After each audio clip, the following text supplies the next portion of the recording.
Pues lo primero agradecer la invitación para poder acudir a estas jornadas, que sí que es cierto que teníamos hablado de hace mucho tiempo que teníamos que colaborar en alguna jornada y esta, pues cuando me ofreció la oportunidad David, pues vi la oportunidad para poder hacerlo y encantado de estar aquí. Pedir disculpas porque no he podido estar desde el principio de las ponencias y me hubiera gustado escuchar a los ponentes anteriores, primero porque seguro que son ponencias súper interesantes y segundo porque no quiero repetir tampoco cuestiones que ya se hayan comentado. Pero tenía una reunión ineludible en la subdelegación de gobierno y, bueno, pues gracias a que estaban en tercer turno, pues hemos podido salvar la circunstancia y David no ha muerto de infarto. Así que, bueno, pues voy a intentar ser lo más breve posible y la idea es ver de todo lo que estamos hablando del sueño, la actividad laboral, desde el prisma del punto de vista de la seguridad vial, laboral y del punto de vista de la conducción.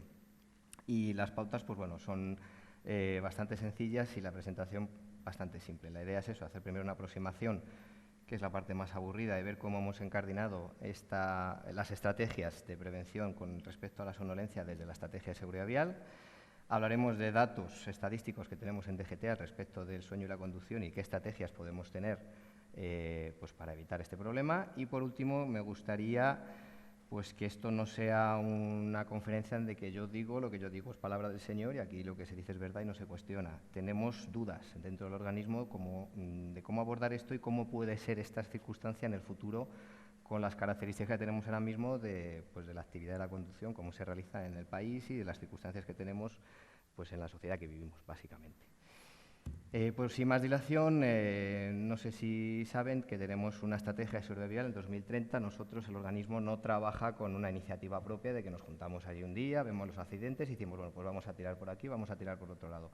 Se intenta hacer de una manera estratégica, valga la redundancia, y además en consonancia un poco también con la legislación de la Unión Europea, pues para intentar que todos los países de la Unión vayamos más o menos siguiendo los mismos caminos y nos aprovechemos unos a otros del trabajo que se hace en los distintos organismos en materia de tráfico y seguridad vial para poder seguir avanzando y llegar al final pues al objetivo último, es que nadie se mate en un accidente de tráfico, en un siniestro vial. Sabéis que ahora accidente no se puede decir porque accidente lleva una connotación de casualidad que no tiene que ser así. Un siniestro vial siempre tiene unas consecuencias y siempre es evitable. Por lo tanto, si digo accidente de tráfico, me perdonáis porque ya es de formación profesional, pero la acepción correcta es siniestro vial.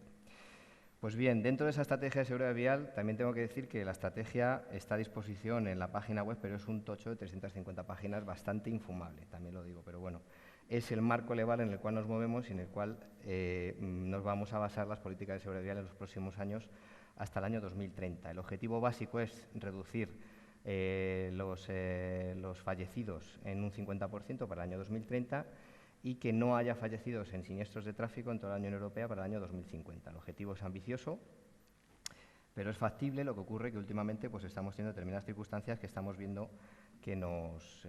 que he dado el dedo sin querer, que nos están impidiendo bajar de un suelo que tenemos ahora mismo sin siniestralidad mortal, pero bueno, ahora lo veremos. Básicamente, esta estrategia se basa en áreas estratégicas y líneas de actuación. Y aquí simplemente he querido reflejar algunas de estas áreas y líneas estratégicas en las que pues bueno, puede tener influencia el tema del sueño y la conducción, en las que podemos tener algo en lo que podemos actuar desde el punto de vista de la seguridad vial. En el área estratégica número 1, aquí hablamos de personas formadas y capaces, el factor humano es el más importante, la seguridad vial. En la línea 1.7 hablamos de la revisión de las condiciones psicofísicas e introducir la intervención sanitaria para el tratamiento de la reincidencia. Ahora mismo tenemos un problema de envejecimiento de la población y, por lo tanto, la población conductora también cada vez tiene más edad. Eso tiene una serie de consecuencias. En los medios de comunicación últimamente pues, se están también hablando de que se está reformando, se están cambiando los protocolos a nivel médico de los centros de reconocimiento de conductores para renovar el permiso de conducir a las personas mayores. Se dicen muchas cosas en los medios de comunicación. Ni queremos sacar de la conducción a las personas mayores, ni queremos ponérselo más difícil. Simplemente es actualizar el protocolo a técnicas más modernas para que efectivamente esa revisión, darle herramientas a los facultativos que realizan esas pruebas, pues para poder determinar si una persona efectivamente está o no en condiciones de conducir, o si está en condiciones de conducir, hacerlo con una serie de adaptaciones o restricciones que eviten determinados peligros. Eso sería básicamente lo que dice. Y luego tenemos un problema muy grande ahora mismo también, que también entraremos luego después, que es el tema de la reincidencia en las infracciones. Sabemos que hay gente que es absolutamente impermeable a las multas y a las medidas coercitivas que podemos tomar dentro de la Ley de Tráfico y Seguridad Vial. Y entendemos que detrás de eso pues, no hay una motivación de empecinamiento en incumplir las normas, sino que sabemos que puede haber determinados problemas de salud y determinados problemas de adicciones, con lo cual pues tenemos que trabajar en esa línea también para ver qué podemos hacer, cómo podemos influir en esas personas para que adopten conductas seguras y poder seguir siendo un sujeto más dentro de lo que es el tráfico y la seguridad vial, o si en caso de que no pueda ser, pues sacarles de alguna manera de ese colectivo para evitar que sea un peligro al final. En el área estratégica número 2, tolerancia cero con los comportamientos de riesgo, como veis está todo más o menos relacionado, proteger la vigilancia de las conductas de mayor riesgo y aplicación de nuevas tecnologías. Aquí es donde tenemos ahora uno de los grandes retos que tenemos porque estamos ahora mismo en una fase de salto tecnológico en el que van a cambiar muchísimas cosas de aquí al medio y a largo plazo, pero que esas cosas van a empezar a cambiar ya. Y estas tecnologías se están aplicando también en la seguridad vial, tanto en vehículos, etcétera, etcétera, con lo cual por aquí tenemos también una vía de poder actuar en esto. Con respecto al sueño, por ejemplo, pues poder tener dispositivos que vayan incorporados al vehículo que a lo mejor puedan detectar los síntomas tempranos de que una persona está sufriendo somnolencia para poder actuar de alguna manera, por ejemplo. En el mismo sentido, la 2.5, potenciar el panel de las tecnologías de vehículos como instrumento para el cumplimiento de la norma. Como digo, en este sentido tenemos grupos de trabajo y yo, por ejemplo, en este caso, que lo tenemos aquí en Burgos, el ITCL, el Instituto Tecnológico de Castilla y León, no sé si saben, está desarrollando un proyecto experimental precisamente para poder crear un dispositivo que vaya en los vehículos y que pueda detectar este tipo de circunstancias. Y yo pues tengo la suerte de participar en el panel de expertos, ha habido varias reuniones, es un proyecto además internacional, están un montón de universidades incluidas en ello, están en la fase 2 ahora mismo, ya la experimentación en fase de campo, y la verdad es que estamos muy contentos con los resultados que estamos viendo para que en un futuro pues esto se pueda incorporar a los vehículos de producción. Es una de las cuestiones que tenemos aquí en Burgos. En cuanto al área 5, vehículos seguros y conectados, vuelvo a decir en lo mismo. Al final es muy importante el tema que estamos hablando. Las nuevas tecnologías dentro de nada van a serlo todo, y hablábamos antes en el corrillo. Yo tengo el convencimiento de que llegará un momento, no sé si será muy pronto o muy tarde, que al final el siniestro vial sea un fallo informático, que cada vez el factor humano tenga menos importancia o que tengamos recursos tecnológicos para evitar el fallo humano, de alguna manera.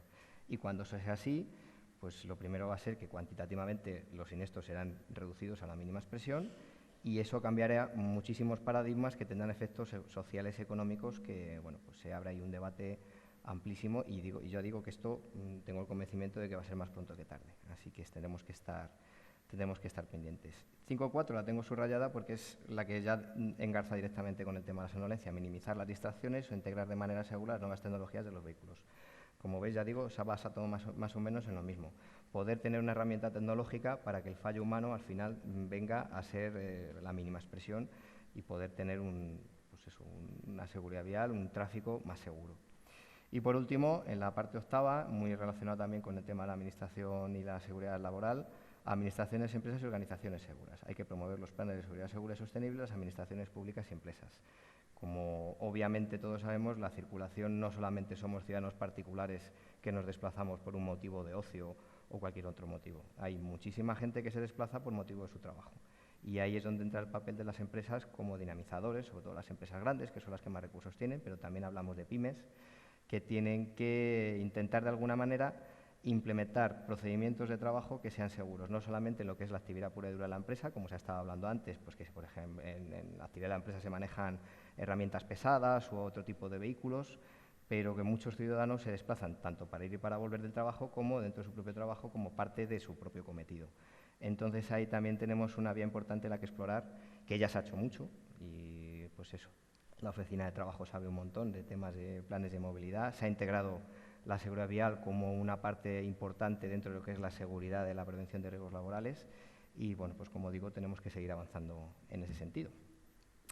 Quería entrar al enlace directamente, pero no enlaza, entonces me voy directamente a la web y voy a aprovechar esta presentación que hicimos en DGT hace unos meses, porque hicimos una campaña específica de sueño y conducción.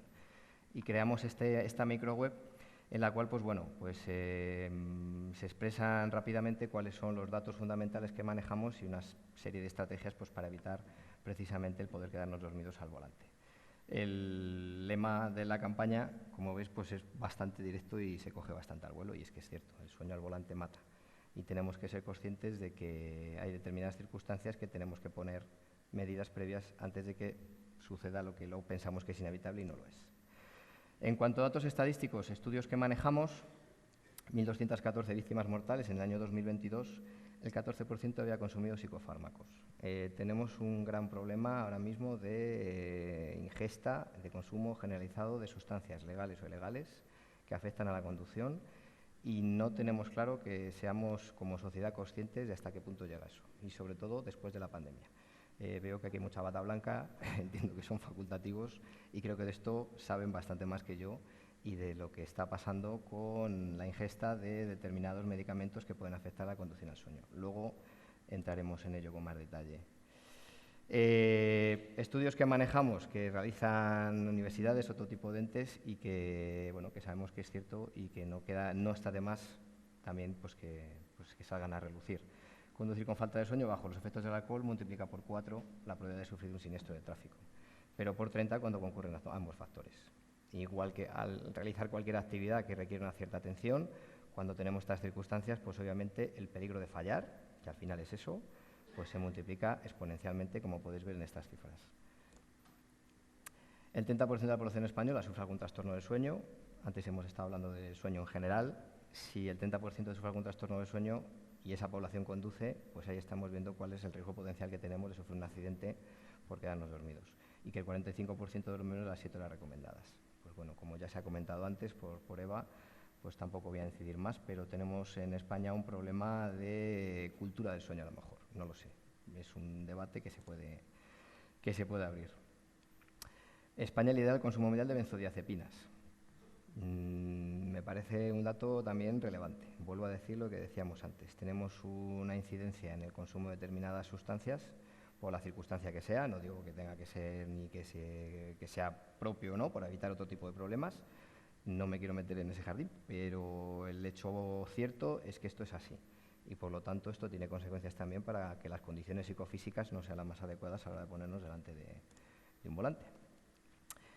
Si dormimos 4 o 5 horas, al final el cerebro está fatigado, tenemos más probabilidades de quedarnos dormidos. Y obviamente se multiplica por 11 la posibilidad de sufrir un accidente cuando dormimos menos de 4 horas. Esto parece muy obvio, pero hay que decirlo también, y son estudios, ya digo, que están contrastados. Y un hecho que ese sí que es el dato básico que manejamos, nosotros tenemos una serie de siniestros viales, con víctimas, sin víctimas, y de esos siniestros extraemos una serie de datos estadísticos que luego procesamos. Y uno de los básicos es precisamente este. El 7% de los siniestros mortales está causado por la somnolencia. La somnolencia la tenemos un poquito como la hermana pequeña de la distracción, lo digo a efectos de nuestros datos estadísticos, porque en la seguridad vial, dentro de la DGT, consideramos que tenemos ahora mismo 3 enemigos fundamentales, que son la ingesta de alcohol y drogas, la velocidad y la distracción. Esas 3 patas se reparten prácticamente en partes iguales, un 30 y tantos % cada uno, como causas fundamentales de los siniestros viales. Y la somnolencia la dejamos un poquito dentro del cajón desastre de lo que viene a ser la distracción. Pero dentro de ese cajón desastre, el 7% es causa directa por la somnolencia. Y con esos 3 enemigos que tenemos para la seguridad son con los que tenemos que bregar. Hay un dato que yo cada vez que lo digo, la gente se sorprende, pero es que es así. El anatómico forense todos los años hace un informe de actividad. Entonces, muchos fallecidos en accidente de tráfico, en siniestro vial, se les hace autopsia, a la gran mayoría. Y esos datos quedan reflejados en esa memoria. Y es que es sorprendente ver que cada año aumenta el porcentaje de personas que han fallecido en accidente de tráfico que tienen en la autopsia positivo de alcohol, drogas o las dos. Y estamos hablando que el último año ha sido prácticamente el 50%, no, más del 50%, un 52% de los fallecidos en accidente de tráfico. Hace años, cuando empezamos a tener conocimiento de esta memoria, o yo por lo menos empecé a manejar esos datos, estábamos hablando que era del 38, el 42%. Pero es que cada año va aumentando, que el porcentaje total de fallecidos en accidente de tráfico tiene positivo en alcohol, drogas o las dos. Y un alto porcentaje de ellos en niveles de delito. Estamos hablando de ingesta de alcohol en más de 0,60 miligramos por litro en aire expirado o de 1,20 en gramos por litro, en función de las dos medidas que queramos utilizar. Y, por supuesto, también el positivo en drogas tiene una altísima prevalencia. Entonces, eso a mí me hace pensar que igual, efectivamente, tenemos un problema con esta cuestión, y una de las consecuencias es pues, que podamos poder ponernos al volante de un vehículo con la influencia de estas sustancias y que eso nos dé sueño. Así que, en fin, estos son los datos que hay. Causas de siniestralidad principales causas de siniestralidad por somnolencia. ¿Cómo reconocerlo? Obviamente tenemos cuestiones muy obvias, que pueden parecer obvias, pero a lo mejor cuando vamos conduciendo, cuando vamos a una actividad, vamos preocupados de otras cuestiones y tal, igual no lo podemos detectar. ¿Qué es lo que nos sucede cuando empezamos a tener sueño y empieza a ser una actividad peligrosa, que nos podemos quedar dormidos? Pues tenemos movimientos más lentos y menos precisos, que quizás esto seamos lo que menos consciente podamos ser de ello. Obviamente los microsueños. Parece que cerramos los ojos 2 segundos. Si cerramos los ojos 2 segundos en una autovía a 120 km por hora, podemos recorrer el vehículo sin control del orden de 200-300 metros, aproximadamente. En 200 o 300 metros, aunque sean 2 segundos, pueden pasar muchas cosas. Podemos coger un bache, perder el control del vehículo, que se cruce un animal. Por cierto, somos la provincia, en Burgos, con más accidentes de tráfico de colisiones con animales salvajes, de toda España. Es un problema que tenemos muy serio. No es un problema cualitativo, porque gracias a Dios pues no tenemos víctimas de carácter grave o fallecidos de este tipo de accidentes, pero que el año pasado fue el primer año que bajó en muchos años. Estamos hablando de más de 2.000 accidentes en un año. El récord lo tenemos en el 2022, que hablo de memoria, creo que tuvimos 2.988 accidentes, sobre todo con corzo, es el principal animal que colisionamos, después el jabalí y luego ya, pues bueno, animales ganado estabulado, etcétera, etcétera. Pero es que estamos hablando de 8 accidentes diarios. Entonces esto es un peligro potencial que nos supone un problema operativo a nivel de agrupación de tráfico, porque hay que atender esos accidentes, hay que hacer un atestado para que luego el conductor, aunque solo sean daños materiales, pueda reclamar al seguro esos daños, la famosa cláusula cinegética, que muchos tenemos ya en la prima del seguro. Y bueno, pues eso nos genera un problema operativo, porque si la agrupación de tráfico está eso, no puede estar a atender las grandes vías, no puede estar auxilios en carretera, no puede estar haciendo controles, etcétera, etcétera. Entonces, simplemente que lo sepáis casi como curiosidad, pero ¿qué es a lo que iba? Aquí un microsueño, que perdemos, pues eso, la atención a la carretera 2-3 segundos, si se nos cruza un corzo, pues el problema que tenemos es gordo. Alteración de los sentidos. Esto ya es una cuestión puramente fisiológica. Cuando tenemos sueño, pues al final perdemos la percepción de las cosas. Y una de las cosas también es perdemos la percepción del riesgo. Muchas veces a lo mejor pensamos que vamos mejor de lo que vamos realmente, ¿de acuerdo? Y cuando llegamos a esta circunstancia, pues puede ser así. Picor de ojos es una de las que tenemos. Cuando nos empezamos a frotar los ojos es porque efectivamente tenemos sueño. Los niños se les ve claramente, por ejemplo. Y, por supuesto, pérdida de concentración. No podemos atender en caso de una situación de riesgo. Por todo esto que estamos comentando, nuestras reacciones van a ser más lentas, y a lo mejor es la diferencia entre poder realizar una maniobra evasiva y salvar el accidente que tener que sufrirlo.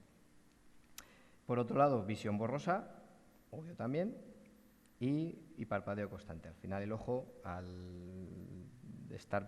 el ojo se reseca. Bueno, en fin, es que yo no soy médico, no quiero decir cosas que no sean verdad, pero si el ojo se reseca o tenemos una circunstancia de sueño, pues al final el ojo parpadea más de lo habitual. Pero bueno, esos son los síntomas que tenemos para poder detectar que estamos en una situación potencialmente peligrosa. ¿Cómo evitar estos casos? Pues bueno, por las estrategias que podemos desarrollar para no caer en esta circunstancia. Vamos a empezar por lo obvio. Si dormimos bien, es difícil que podamos estar en esta situación. Y, por supuesto, si tenemos sueño, no tenemos ninguna receta mágica, porque se habla de poner la música más alta, llevo un Red Bull en la guantera y me tomo el Red Bull. Lo mejor es parar, echar una siestecita, y una vez que echas esa siestecita, poder seguir. Y si vemos que seguimos en la circunstancia, pues echar otra siestecita. Esta es la estrategia fundamental y la que se recomienda antes de nada. Pero bueno, ya digo, no quiero caer en obviedades, pero es que hay veces que las cosas que son más obvias, pues no queremos hacerlas. El problema es eso, que no somos conscientes de nuestra propia percepción de la circunstancia en la que estamos muchas veces. Y pensamos que a lo mejor, bueno, pero aguanto un poco más, bueno, pero pues eso, voy a subir la música, tal. A lo mejor ahí nos estamos equivocando. A la hora de planificar el viaje, las horas más peligrosas, obviamente, entre las horas en las que solemos estar dormir más profundamente, que son entre las 3 y las 5 de la mañana, las 2 y las 4 de la tarde. Si sabemos que hemos dormido mal una noche y tenemos que empezar un viaje al día siguiente, si podemos programarlo de manera que no tengamos que estar conduciendo en esas horas, mejor que mejor. Ya digo que son cosas obvias, pero que nunca está mal de decirlas porque a veces no somos conscientes de ello. Evitar trayectos largos, especialmente si no te has acostumbrado a ellos. Bueno, a ver, esto es criticable. Si no haces nunca trayectos largos, no te vas a acostumbrar nunca a los trayectos largos. Habrá que hacerlos, pero que tengamos que tener en cuenta que si yo voy a hacer un trayecto largo, tengo que pensar que mis condiciones tienen que ser las mejores posibles. Y es cierto que normalmente se hacen. Por ejemplo, cuando tenemos operaciones especiales de tráfico, cuando hay largos desplazamientos, ahora dentro de nada vamos a tener la más importante del año, que es la de Semana Santa, sí que es cierto que en general la gente tiene una cierta concienciación de eso. Si yo me voy a coger el coche y me voy a marchar a la playa, pues normalmente duermo bien, procuro no comer muy copiosamente, preparo un poco el viaje, preparo el vehículo, etcétera, etcétera. Pero el problema lo tenemos muchas veces cuando tenemos los desplazamientos habituales, lo que hablábamos antes. El desplazamiento que hacemos todos los días, salir a volver del trabajo. Vamos todos los días por los mismos sitios. Conocemos, si tenemos que ir por carretera, la conocemos perfectamente, las calles también. Y muchas veces relajamos eso. Y ahí es donde, cuando bajamos la guardia, es donde tenemos el peligro. Porque la situación de riesgo se puede provocar exactamente igual en un viaje de 10 minutos que en uno de 6 horas. Y parece que como que en el que hacemos de 6 horas, como que vamos un poquito más alerta porque sabemos que estamos realizando una actividad larga en el tiempo y lo conocemos. Sin embargo, en el viaje que hacemos, pues voy de aquí al pueblo de mis padres, que son 20 minutos, que es la carretera que conozco desde niño. Pues los fallecidos que tenemos en esta provincia, la gran mayoría de ellos, salvo, hablo de memoria, 2 o 3 puntuales que eran con operación Paso al Estrecho, la mayoría en desplazamientos habituales. Entonces, esto también hay que tenerlo en cuenta. Un desplazamiento de 20 minutos es complicado que te entre sueño, pero también puede ser si a lo mejor has tenido un nivel de estrés en el trabajo, si estás cansado especialmente o si efectivamente no has dormido, que por eso digo que tenemos que estar alerta en todas las circunstancias. Lo que decimos siempre, esto es una norma que tenemos de toda la vida. Viajes largos, cada 2 horas o 200 kilómetros conviene descansar, aunque sea tomar un cafetito, que sean 10 minutos, solo 10 minutos, no hace falta más. Cambias el cuerpo, estiras las piernas, el cerebro percibe otra serie de estímulos y solo con eso volvemos a conducir y estaremos en condiciones obvias. Yo cada vez escucho más, y yo no sé si es porque como tenemos coches muy buenos, que llevamos un montón de mecanismos de asistencia, etcétera, etcétera, hay gente que me dice, no, yo es que me bajo a la playa y las 6 horas me las pego del tirón. Dices, pues no te merece la pena. No te merece la pena porque al final estás asumiendo un riesgo que no tendrías por qué. ¿De acuerdo? Adoptar una postura excesivamente relajada y sujeta al volante con fuerza. Si yo voy conduciendo y veo que empiezo a echar el culo para adelante, que me empiezo a poner así, que pongo el brazo aquí y tal, malo. Eso es síntoma de que no estamos a lo mejor en las mejores circunstancias para conducir. ¿Vale? Si vemos que eso es así, es mejor ponerse en la mejor posición, agarrar el volante y tirar para adelante. Y si aún así seguimos con la misma circunstancia, lo que decíamos antes, pues es mejor parar, echarse una pequeña siesta y continuar. Ventilar adecuadamente el vehículo y el humo de los cigarrillos, aparte de que el cigarrillo pues tiene otro tipo de consecuencias obvias, y también puede producir distracción a la hora de conducir, pues no es lo mejor a la hora de combatir el sueño. Lo de ventilar adecuadamente dentro del vehículo tiene sus peligros. Sabéis que a determinada velocidad, si abrimos la ventanilla, se produce un efecto de reverberación que es muy incómodo, que al final como que te explotan los oídos. Entonces es mejor a lo mejor hacerlo, en lugar de tener la ventanilla bajada, pues a bajar un par de grados el climatizador o, en fin, hay estrategias para ello. Pero sobre todo intentar no conducir con demasiado calor. Obviamente el calor da sueño. Entonces es mejor a lo mejor ir pasando un poquito de frío para evitar pues entrar en ese sopor que no ir cómodamente con tus 25, con tus 28 grados en el coche, pero que eso te produzca somnolencia. Escuchar música relajante, obviamente, es que esto de perogrullo, es que no hay más. Pues totalmente contraindicado. No tomar alcohol ni comidas copiosas, obviamente, por supuesto, alcohol cero, y comidas copiosas, pues también. Comer mucho, llevar el estómago lleno, pues sobre todo si hemos hecho una buena comida, pues de 2 a 4, obviamente te va a entrar el sopor de la siesta. Con lo cual, pues si podemos evitar eso, ya digo que cuando hacemos viajes largos parece que esto normalmente la población sí que lo tiene más en cuenta, Pero a lo mejor hay un día que has comido con los amigos, que te has ido a un pueblo, no sé qué tal y cual, y te has puesto como el Kiko, y cuando sales y tienes que volver a tu casa, pues entra el sueño. Lo que comentábamos, si te encuentras fatigado, descansar antes de conducir y parar con mayor frecuencia. Volvemos a lo mismo, ya digo que son cosas obvias. Y las personas mayores deben estar a las precauciones y parar más a menudo. La gente mayor, pues por sus circunstancias, por sus condiciones psicofísicas, pues a lo mejor tiene más cierta tendencia a poder tener, pues sufrir somnolencia en esas actividades. Y ya digo, muchas veces no es cuestión ni de entrar en el nanismo, sino todo lo contrario. Nosotros, la población conductora de más de 65 años no tiene una especial siniestralidad, por lo menos en la provincia de Burgos. Esto es una de las cuestiones que hemos analizado este año en el balance de siniestralidad vial aquí en la provincia. Este año, lamentablemente, donde más nos ha subido la franja de fallecidos es en las edades entre 15 y 24 años.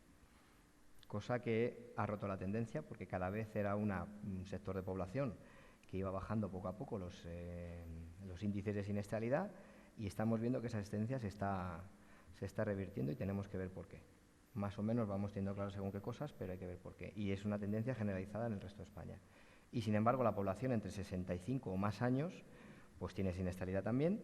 Sabemos que también tiene mucha repercusión mediática cuando hay un accidente que es provocado por una persona mayor. El otro día, por ejemplo, un fallecido en Córdoba, en la 4, entró en sentido contrario a la autovía, un señor de 85 años, y provocó un accidente en el cual falleció.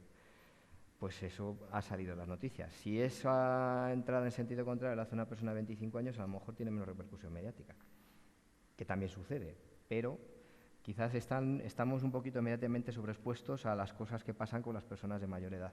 Sin decir, por supuesto, que tenemos que mantener la alerta, como decíamos antes, tenemos que tener un sistema de renovación del permiso de conducir que pueda detectar circunstancias que esas personas a lo mejor les limiten o les impidan el tema de conducir. Entonces, bueno, en fin, es un debate complicado. Bueno, pues sobre este tema, si tenéis alguna cuestión, os lo podemos comentar. Pero sí que me gustaría, no sé, abrir un poco a ver si abro esto, perdonad un segundo. Aquí. Ahora. Abrir un poco la reflexión en las circunstancias en las que estamos y todo esto que estamos comentando. Como decía antes, y se ha comentado en la anterior ponencia, cada vez tenemos más problemas con el sueño, le damos menos importancia. Los chavales jóvenes, como podéis ver en esta noticia que apareció en el diario de Pontevedra, pues hace el día 8 de marzo, veo que es. Se ha hecho un estudio y se ve que la gente joven cada vez duerme menos y duerme con menos calidad, y que ocupan el tiempo, pues más a lo mejor, ya sabéis que todos tenemos cierta tendencia, lo hacemos muchos, nos metemos en la cama, estamos con el móvil, miramos redes sociales, miramos no sé qué tal, y luego nos quedamos dormidos. Eso parece ser que está totalmente contraindicado por la luz azul del móvil, porque te puede provocar problemas, no te vas a dormir. Es una tendencia generalizada y esto tiene su reflejo en los accidentes de tráfico, como podéis ver. Cada vez tenemos más accidentes de gente joven cuya causa es la distracción o la somnolencia o la falta de atención. ¿Vale? Aquí el otro día comentaba con una directora de una autoescuela de aquí de Burgos. Vino a verme preocupada porque está subiendo el número de suspensos en los exámenes de conducir, y sobre todo en gente joven. Y aparte de otra serie de cuestiones que no vienen al caso, sí que comentábamos, y ella misma me lo decía, que yo tengo una hija de 11 años y es que me cuesta muchísimo quitarla de las pantallas del móvil. ¿Y qué es lo que sucede con eso? Si tú tu desarrollo como persona no empiezas a tener determinadas aptitudes y actitudes, a la hora de conducir te puede costar más ser un conductor seguro. Y me refiero que hay dos cosas que son fundamentales a la hora de conducir, que es una, tener visión periférica, para poder tener una reacción rápida a una circunstancia de riesgo. Si la ves antes, obviamente reaccionas antes. Y otra es tener eso, capacidad de anticipación. Si los chavales de hoy en día están desarrollándose sin ningún tipo de actividad física y metidos detrás de una pantalla de móvil o de un ordenador, esas capacidades no las van a desarrollar nunca. Y les va a costar mucho más. Primero, aprobar el examen y luego poder tener actitudes seguras dentro de lo que será pues toda su vida, que sean pues conductores. Entonces estas cosas las estamos empezando a tener en cuenta y a manejar, porque nos estamos dando cuenta de que empezamos a tener problemas con esto, como digo. Esto por un lado. Por otro lado, el tema de la ingesta de sustancias. Como digo, aquí hay muchos facultativos y sabéis lo que está pasando. Tenemos un problema con la automedicación, que os voy a contar que no sepáis. Que cuando viene el paciente ya sabe lo que tiene, ha mirado en internet, ya sabe qué pastilla tiene que tomar, etcétera, etcétera. Y da igual lo que le digáis, que va a hacer lo que le da la gana. Y muchos de estos medicamentos que tomamos, que parece que son inocuos, no lo son. Y estos son los que llevan, si lo veis ahí, los que tenemos, que conseguimos introducir este pictograma. Y yo agradezco, sobre todo en la atención primaria, que sé que lo hacéis, que dais esa información al paciente y decís, mira, te voy a recetar esto, pero ten cuidado porque con esto a lo mejor no puedes conducir. ¿Se hace caso? ¿No se hace caso? En fin, es complicado. Otro debate que hemos comentado antes de hablar, no sé qué hora es, no sé cómo voy de tiempo, igual ya me he pasado. ¿5 minutos? Vale, perfecto. Lo comentábamos antes. La gente cuando toma este tipo de medicaciones no son conscientes de eso. ¿Vale? Se me ha ido el centro al cielo por preguntarla, ahora ya no sé qué iba a decir.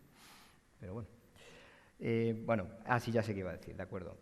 Aquí en atención primaria, en la provincia de Burgos, precisamente para poder detectar personas que no están en las mejores condiciones a la hora de conducir, sabéis que la revisión del permiso de conducir es cada 10 años por ley hasta los 65, me parece, y luego cada 5 años, que eso en el centro de reconocimiento se puede reducir el plazo en función de las circunstancias de la persona. Pero claro, en 10 años pueden pasar muchas cosas. ¿Y quién puede detectar mejor que el médico de atención primaria, que una persona que además conoces, que conoce su historial, que conoce sus antecedentes, etcétera, etcétera? ¿Quién puede detectar que esa persona a lo mejor no está en las mejores condiciones para conducir? Pues el médico de atención primaria.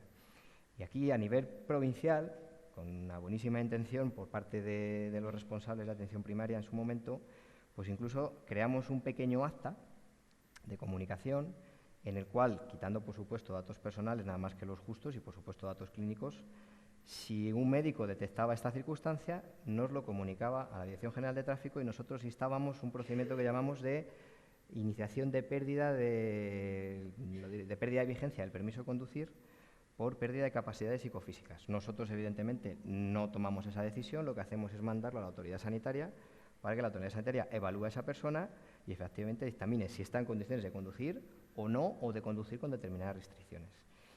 Y funcionaba, y de hecho lo hicimos, pero se intentó un poco hacer a nivel nacional y nos encontramos con que tuvimos que dejar de hacerlo porque había una resistencia muy grande aludiendo a temas de confidencialidad médico-paciente y tratamiento de datos personales.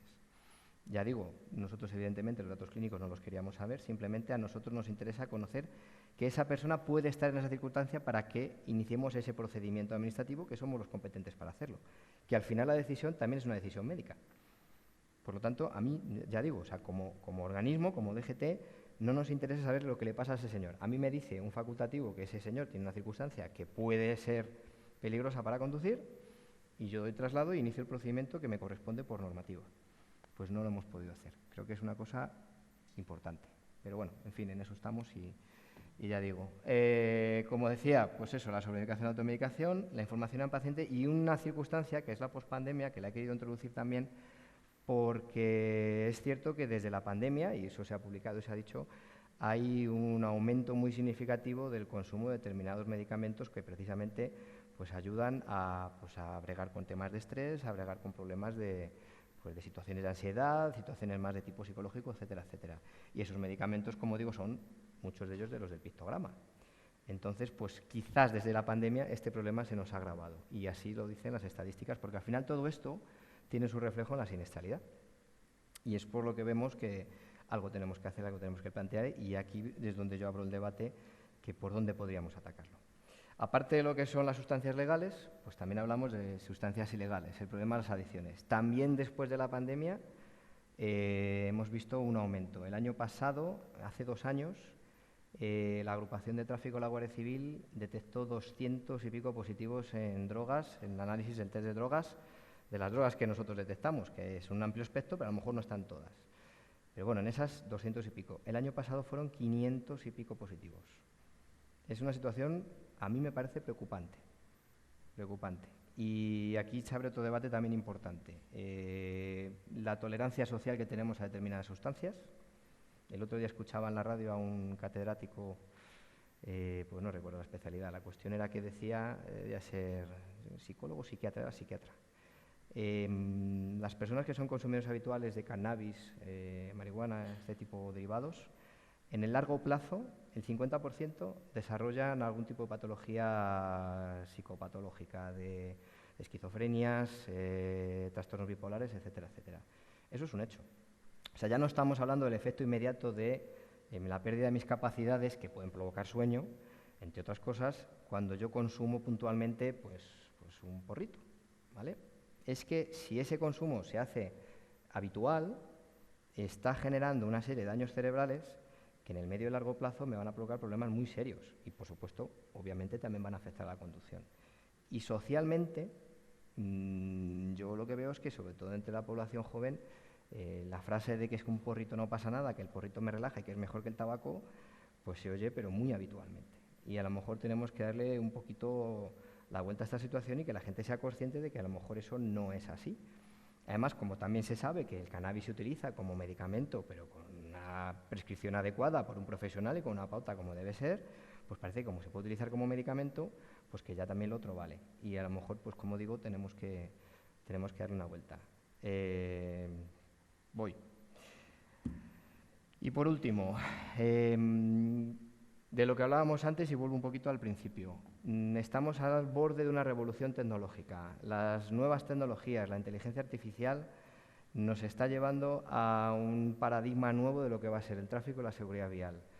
De aquí en adelante ya estamos empezando con eso. Por ejemplo, este año la DGT ya va a sacar un Real Decreto en el que vamos a dar cobertura legal a la conducción autónoma. Hasta ahora ha habido experimentos, pero eso, con un permiso como investigación experimental de vehículos que ya ha habido en carreteras españolas circulando de manera autónoma, pero cuando publiquemos este Real Decreto, por ejemplo, seguro que habéis visto en Internet o en vídeos que en San Francisco, sin ir más lejos, hay una compañía ya de taxis que tú llamas al taxi como el Uber, le llamas por el móvil, viene el taxi solo, le das el destino, el taxi te lleva y eso existe, ya funciona. Si publicamos ese Real Decreto, al día siguiente esa empresa se podía implantar en España. ¿Qué quiero decir con esto? Que no es que mañana todos los vehículos vayan a ir solos, pero que vamos a empezar ya a convivir con esas nuevas tecnologías. Y ya no solamente que conduzcan solos, sino que los vehículos cada vez tienen más lo que llamamos ADAS, asistentes de conducción, que por un lado te hacen la conducción más fácil, pero pueden generar dos consecuencias que son las que yo quiero representar aquí. Por un lado tenemos el exceso de tecnología. Yo cada vez hablo con más gente que me dice, yo tengo un coche que es que no sé lo que tiene.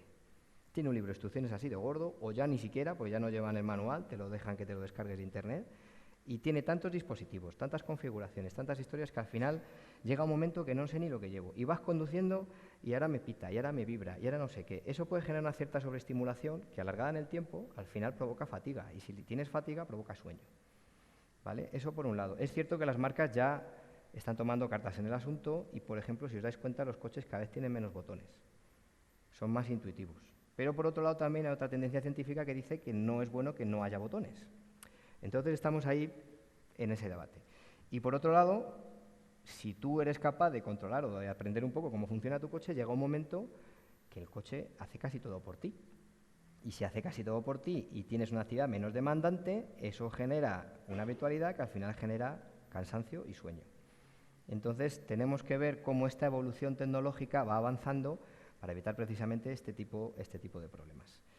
Y bueno, pues ahí lo quiero dejar. Si hay algún comentario, alguna pregunta, alguna cuestión, pues ya digo que esto ahora mismo es uno de los grandes retos que tenemos en la casa, ver cómo desde la DGT vamos a abordar todo este tipo de situaciones para que en algún día, y lo comentábamos antes, pues como decía, el accidente sea un fallo informático y el factor humano cada vez intervenga menos en la provocación de siniestros viales, en este caso.